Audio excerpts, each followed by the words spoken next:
Hi, thank you for joining us. I'm Kelly Dack with Real Time with Designers Day here in Las Vegas. I'm privileged to be sitting next to Mr. Dieter Bergman, Director of Technology Transfer for IPC. Dieter, welcome. Thank you.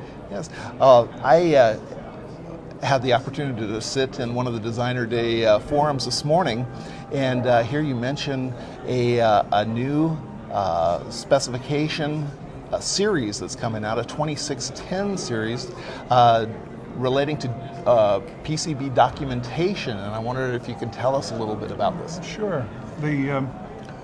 We've had a documentation standard for a long time. That was IPC D325. It was written at a time when the military required full documentation packages. A lot of water under the dam of what people want to have and what they need to have in order to produce the product correctly. And so we started off initially with the main concern, which was how to describe dimensions and tolerances. And so one of the designers, a young man named John Sabo, he really understood geometric tolerancing. And there was a standard controlled by the American Society of Mechanical Engineers known as ANSI Y14.5. And although we told all designers that that's how they should dimension their documentation, there were no examples of printed circuit boards in that document. So we went to them and we asked for a chapter, and they said, why don't you and JEDIC write your own? So John took on the challenge to take all the information that was in there regarding geometric tolerances and complement what the mechanical engineers were doing, but the spin he put on it was how to describe a printed circuit board. You know, tolerances on the plate through holes. And typically a flat sheet with holes in it. But it's still mechanical. Absolutely. You know? Has to interface with and the rest of the world. So we gave it a number, IPC 2615. And it was released about 3 years ago. So it's been around now for a while and people have used it pretty successfully. And then somebody said, you know, the 325, the D325 is really out of date. You need to do something with it. And so Karen McConnell of Lockheed Martin took on the challenge because Lockheed Martin builds a lot of boards that are sent out to suppliers and they need to get the information correct. Sure. So Karen had a pretty good opinion. We formed a group that was the documentation. And her idea is to move from hard copy and drawings to more electronic data that the machines can use directly. Excellent. So in the concepts, we created this family of standards that we call the 2610. And we thought, let's not throw the baby away with the bathwater. Let's keep the 2615 that John Sabo did, and that'll be in the middle.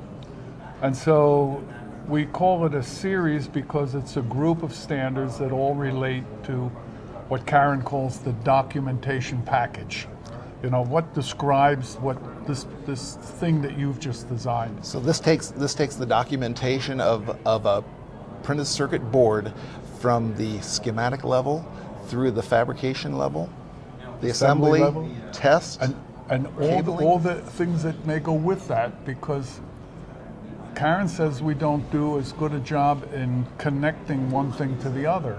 And so one of the sections, sectionals is on cabling and wire harnesses and things that, you know, they're a little out of the scope of printed circuit boards, but if you don't document them correctly, how you're going to tie it all together when it's necessary. So 2611 is the generic, 2612 is the schematic, 13 is reserved for the assembly, 14 is the board, and then the 15, as I said, was released.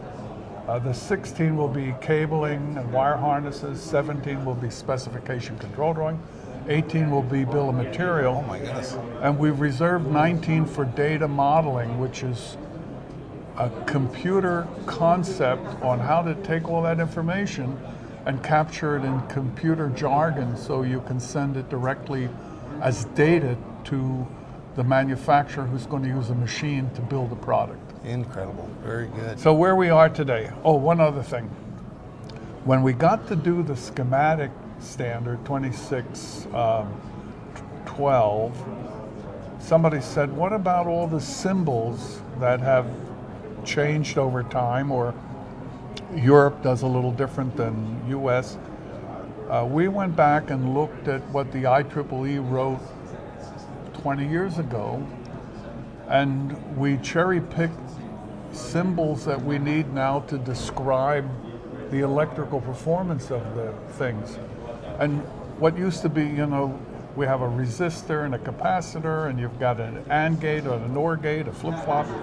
But now you're buying semiconductors, and inside the semiconductor is a whole functional diagram. How do you diagram that?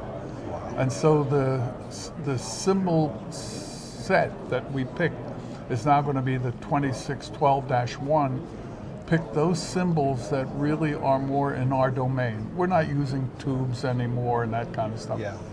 And so we have a group of symbols that designers need to be aware of. Okay. And if there's alternate ways to describe them, that's listed in there too. Now this is sounding very comprehensive. Are designers and engineers going to be able to dig down into these document packages and see examples of, say, fabrication notes or assembly notes, or as a maybe a template for them to use?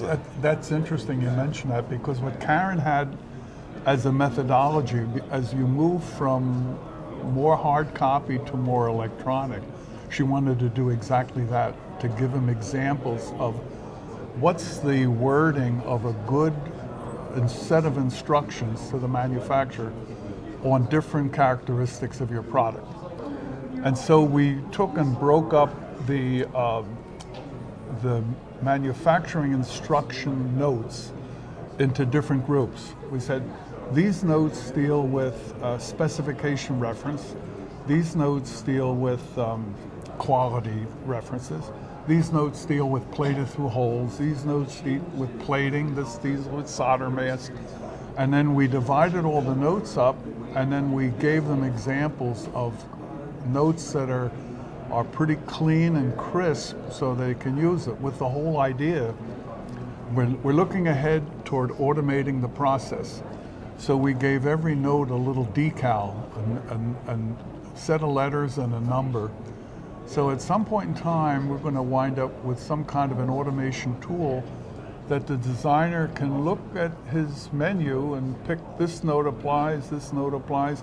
Bingo, out comes the instruction set that goes with that board. Dieter, that's the plan. This is sounding fantastic, and I'm sure anybody at the show here will be able to stop by the IPC booth. Not yet. Not yet? We're going through the I last jumped set of the gun. comments. Yeah.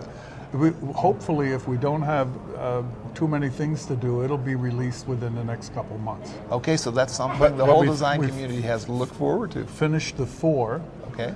And then come later this year, we'll work on the assembly and the bill of material one, and probably the cabling and wire harnesses. Okay. So they're next down the line. Well, keep us up to date, and we'll be tuning in to the IPC website in order to get more information on this. It sounds really exciting. Thank you so much for having me. Real Time with Designer Day.